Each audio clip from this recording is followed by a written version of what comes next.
മത്തങ്ങയും പയറും എരിശ്ശേരിയാണ് ഞാൻ വെക്കുന്നത്. അതിന് വേണ്ട കുറച്ച് പയറ് വെള്ളത്തിലിട്ട് കുതിർത്തിട്ടുണ്ട്. മത്തങ്ങ ചെറുതാക്കി അരിഞ്ഞു വെച്ചിട്ടുണ്ട്.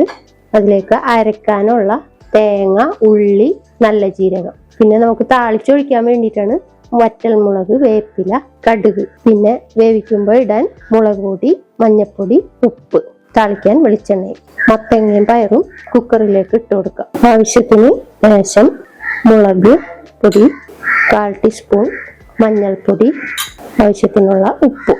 ഇതൊന്ന് ഇളക്കിയിട്ട് കുക്കർ അടച്ച് വെച്ച് ഒരു 3 വിസിൽ വരുമ്പോൾ പയറ് വെന്തിട്ടുണ്ടാവും.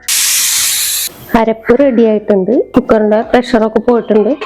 നമുക്കിനി തയ്യാറാക്കി വെച്ചിട്ടുണ്ടല്ലോ അത് ഇതിലേക്ക് ഒഴിച്ചു കൊടുക്കാണ്.